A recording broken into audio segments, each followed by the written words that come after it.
All right, Broncos country. Hope you're having a wonderful day. We got some interesting news about potential contract extensions upcoming or not happening, depending on how you're reading this, as well as Michael Burton has re signed on a 1 year deal. We'll get into that. Of course, I want to know your thoughts on these topics. Be sure to smash that like, subscribe, but let's go ahead and get this thing going on. So, courtesy of Chris Tomasson, he recently said in a tweet, let me increase the size on this. Sources say the Broncos at this point do not plan to delve into contract extension negotiations with players until after the April 24th through 26th draft. Those notable in line for possible contract extensions are Courtland Sutton, Nik Bonitto, Zach Allen, John Franklin-Myers, and Malcolm Roach. I find that very, very interesting. Now, I do think that after the draft, before training camp is a great time to take care of extensions. We've seen that happen in the past. Of course, Patrick Surtain signed an extension last year, I believe, in the summer before training camp. And I would imagine that some of these guys get extended, but I do wonder if the draft has any potential impact on how these players are negotiated with for possible contract extensions. Let's just say Courtland Sutton, hey, we end up drafting a first round wide receiver, Emeka Egbuka, Matthew Golden, somebody like that. Or maybe in the second round, we go with somebody like Jaden Higgins or Alec Manor. Could be interesting. I wonder then if maybe you're looking to do less term with Courtland Sutton than, let's say, we draft a wide receiver on day 3. Again, the probability that that player becomes a starter is a lot less than somebody drafted day 1 or day 2, right? I do think that if we decide to go defensive line, tight end, running back, or some other combination of positions outside of wide receiver in those first 2 days of the draft, I think that bodes well for Courtland Sutton getting probably a better extension offer. But yeah, if we're to go wide receiver pretty early, I do wonder if maybe this impacts how much term we offer. I think it would be great to have him stick around, obviously, this year and definitely into next year. I know once you're dealing with a 31-year-old receiver going into his 32-year-old season, that's when things can get a little tricky. Saw Cooper Kupp, move on, even though I would have still brought him over here. But nonetheless, I do wonder if we go defensive line on day 1 or day 2, does this impact negotiations with somebody like John Franklin-Myers?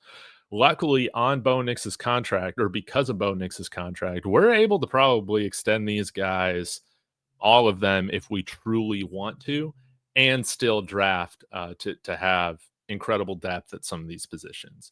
If I had to rank guys that I think should be top priority for extensions, I would go right now with Nik Bonitto, Zach Allen. They're kind of in their own tier.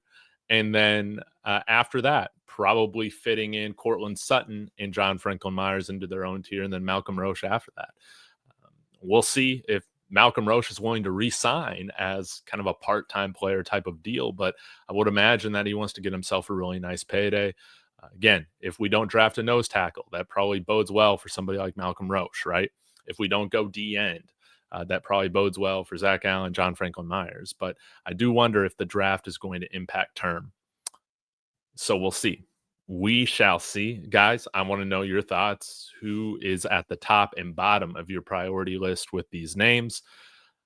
Depending on, again, if we go wide receiver, I'm not going to be offering Court as much money and years in that extension. I'm just not. So I think this is probably wise by the Broncos to wait until after the draft to decide who they want to extend when hey, who are the 6, 7, 8 guys that we're bringing in here? Let me know your thoughts. Now, in other news, we signed Michael Burton to a 1-year deal. I would assume that this is very similar to the deal he's been on in the past. It's going to be a 1-year deal. He's probably going to be a guy that is on the roster, then cut on the practice squad. He's going to be teetering between both throughout the year. So this shouldn't have any impact on the salary cap really at all compared to what I think most of us were expecting. Now, I do find this interesting. If Nate Adkins and Michael Burton are fighting for one roster spot, I think Nate Adkins wins that, and I'll get to why in a second. I also wanted to bring up this idea. I think Mario was talking about this on his show on Let's Talk Broncos. But yeah, what if you started working in Estime into some of those fullback type of roles? You saw Michael Burton take a few handoffs this past year out of that fullback position. I'm wondering if Estime might be, a good fullback for those types of plays. You keep 4 running backs on the roster. That's what I'm expecting us to do. You think you'd want to have one of them playing fullback too, right? Interesting. Let's get into the stats here. Michael Burton, 5'11", 247. He had 7 rushes for 8 yards, 1 touchdown. Again, running in short yardage situations where, he helped out a little bit more was in the receiving game. Caught all 10 of his targets for 65 yards this year. Utilized in the passing game just a tad. Now, Nate Adkins, he didn't have any rushes, at least logged here by PFF. I do like that he's 6'3", 252. He's considerably younger than Michael Burton. And he showed some like real chops in the receiving game for what it's worth. Yards per route run for Michael Burton was 1.03. Yards per route run for Nate Adkins, let me find it. Where there's so many stats here. Oh, it was less. I guess that's because he ran 0.87. Michael Burton had 0.65 yards per reception. Nate Adkins had 8.2. And he caught 14 out of his 15 targets for not 65 yards, but 115. So quite a bit more productive. And then also had 3 touchdowns compared to Michael Burton's 0 in the receiving game. And both of them graded out well as pass blockers.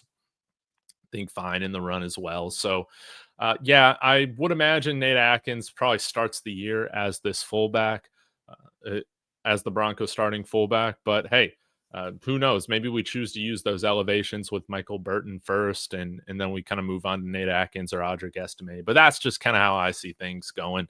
So, Broncos country, let me know your thoughts in the comments. I really do want to know. How do you structure your priority list for choosing who to extend? And as a reminder, guys going into their contract year, I guess it really is every single guy that was mentioned. Malcolm Roach, Nik Bonitto, Courtland Sutton, John Franklin-Myers, and Zach Allen. There are 5 guys that are hitting unrestricted free agency next year. But let's just go ahead and lock up Nik Bonitto. The longer you wait, the more expensive pass rushers are going to get. That's how I feel about it. So thank you guys. Take care. I'll be back again soon. Go Broncos.